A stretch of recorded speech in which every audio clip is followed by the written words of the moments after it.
저희 아이는 36개월로 모국어가 심하게 발달된 아이로 한글 책을 많이 읽을 때는 1시간도 읽어요. 1시간 많은 거 아닌데. 그런데 영어로 말을 걸거나 영어 책을 읽으면 영어 그만해 이래요.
여러분 안녕하세요. 맘더 리더 영어책 읽어주는 새벽달입니다. 오늘도 아들 기다리면서 차 안에서 이렇게 주차장 차 안에서 촬영을 하고 있어요. 제가 이렇게 항상 아들 기다리면서 차 안에서 촬영을 하니까 곰새 IT님이 이런 댓글 남겨주셨어요. 차 안에서도 짬을 내어 촬영하는 열정에 감탄하게 돼요. 이 댓글을 보니까 좀 찔리더라고요. 제가 무슨 열정이 대단해서 이런 건 아니고요. 약간의 병이 있는 것 같아요. 이렇게 그냥 흩어져 버리기 쉬운 시간들 있잖아요. 이렇게 누구를 기다리는 시간이라든가 뭐 버스 기다리는 시간, 지하철 기다리는 시간, 그리고 출퇴근 시간, 어디로 이동하는 시간, 야채 다듬는 시간, 설거지하는 시간, 청소하는 시간, 빨래 넣는 시간. 저는 이런 시간들을 헛되이 보내는 게 너무 아깝더라고요. 너무 아까워서 항상 뭔가 생산적인 일을 같이 하는데 주로 팟캐스트를 많이 들어요. 그리고 저는 미국 팟캐스트 방송을 많이 듣고 요즘에는 이제 유튜브에 대해서 관심이 많으니까 미국 채널, 중국 채널 유튜버들은 어떻게 유튜브 컨텐츠를 꾸려가는지 그런 거 궁금하니까 이제 그런 거 많이 들어요. 그리고 또 미국 작가들 강연도 많이 듣고 그래서 그런 짜투리 시간은 정말 기막히게 씁니다. 생산성이 굉장히 높아요. 그런 짜투리 시간은 기막히게 200% 활용해서 시간을 쓰는데 정작 본 시간에는 딴짓을 많이 해요. 그래서 뭐 별 차이는 없는 것 같습니다. 본 시간에 제대로 사는 사람이나 저처럼 이렇게 짜투리 시간만 열심히 사는 거나 별 차이 없는 것 같아요. 블로그에 어떤 한 분이 쓴 댓글이 제 눈에 걸리더라고요. 그래서 그 얘기 오늘 같이 나누려고 해요. 36개월 된 아이 엄마예요. 여보, 잠깐만요. (36개월) 된 아이 엄마가 남긴 글인데요. 저희 아이는 36개월로 모국어가 심하게 발달된 아이로 한글 책을 많이 읽을 때는 1시간도 읽어요. 1시간 많은 거 아닌데. 그런데 영어로 말을 걸거나 영어 책을 읽으면 영어 그만해 이래요. 까이오 CD를 먼저 시작해야 할지, 영어 책을 무엇을 선택해서 시작해야 할지 고민입니다. 저는 영어를 전공해서 영어로 말하는 것에 큰 걱정이 없는데 아이가 영어를 계속 거부해서 걱정이에요. 라고 하셨어요. 그래서 제가 우선 이분께 까이오 CD를 먼저 시작해야 될지 영어 책을 무엇을 선택해서 시작해야 할지 모르겠다라고 하시길래 우선 Just Do It 유튜브 영상 제가 올린 걸 한번 보라고 링크를 남겼어요. 까이오 CD를 먼저 시작해야 할지 이게 먼저가 어디 있고 나중에 어디 있어요? 그냥 틀어주는 거죠. 뭐 클래식 음악 그냥 틀어주듯이 그냥 틀어주는 거예요. 그러면은 아이가 반응을 하겠죠. 기대도 안 했는데 집중해서 볼 수도 있고 그럼 땡큐죠. 계속 보여주면 되는 거고 아이 취향에 맞는 거니까. 근데 저거 꺼, 듣기 싫어 할 수도 있죠. 그러면 꺼야죠. 아이 말을 들어야죠. 듣기 싫다는데 억지로 틀어놓을 순 없잖아요. 그러면은 지금 컨디션이 안 좋아서 그런가? 아니면 이 CD의 영어가 너무 어려워서 그런가? 이제 여러 가지 추측을 해야죠. 아이의 반응을 보면서. 그러면 다른 CD를 좀 더 쉬운 그런 CD를 보여줘도 되고, CD가 아니라 DVD지. 좀 더 쉬운 DVD를 보여줘도 되고. 그리고 영어책을 무엇을 선택해서 시작해야 할지 모르겠다? 한글책은 어떻게 하셨어요? 한글책은 무엇을 선택해서 어떻게 읽어야 될지 방법이 섰기 때문에 체계적으로 그렇게 읽어주셨는지 잘 모르겠는데 저는 무체계적으로 읽어줬어요. 아이가 좋아하는 책이 그 아이한테 맞는 책이에요. 그러니까 도서관에서 이 책 굉장히 괜찮다. 그림도 너무 괜찮고 기발하고 창의적이고 우선 내가 마음에 들면 그거 골라서 읽어주면 돼요. 처음에는 그렇게 시작했다가 아이가 반응이 좋으면 계속 그 작가 그런 풍의 그림책을 빌려다 주면 되고 아이가 반응이 안 좋으면은 다른 그림책을 찾아서 또 그런 시행착오를 겪어보다 보면 이제 실패율이 좀 낮아지겠죠. 근데 어떻게 그렇게 시행착오를 단 한 번도 겪지 않고 읽어주는 책마다 성공을 하실 생각을 하는지. 또 하나는 아이가 영어를 계속 거부해서 걱정이다라고 하셨는데 모국어가 좀 빠른 아이들은 거의 99% 영어 거부해요. 왜냐하면 이제 말 좀 하겠는데 이제 좀 자신감 있게 유창하게 말을 좀 하려고 하는데 버벅거리면서 해야 되는 외국어인 영어를 하려고 하겠어요? 당연히 안 하려고 하죠. 거부하는 건 너무 당연하고요. 아마 초등학교 들어갈 때까지 아마 계속 심하게 거부를 할 거예요. 근데 그렇다고 해서 아이한테 영어 환경을 안 만들어준다? 그러실 거예요?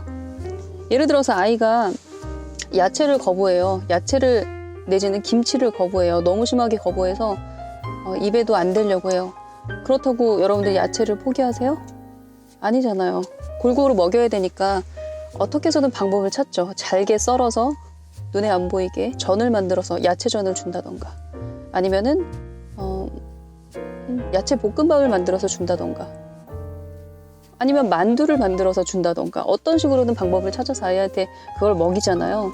영어도 마찬가지예요. 어린 시절에 언어를 습득할 수 있는 능력이 생애에서 가장 뛰어난 그 시절을 놓치지 않기 위해서 영어를 흘려주는 거죠. 예를 들어서 영어 DVD를 틀어줬는데 아이가 이 DVD 보는 걸 너무 싫어해요. 그럼 저거 꺼! 뭐 이러겠죠. 그러면은 얘기를 이거 또 이렇게 됐네.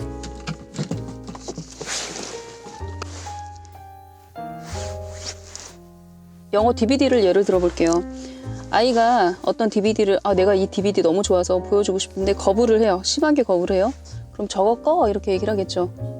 그러면은 당장에 끌 수밖에 없어요. 뭐 보기 싫다는데 억지로 앉혀놓고 보게 할 수는 없잖아요. 하지만 이런 방법은 쓸 수 있겠죠.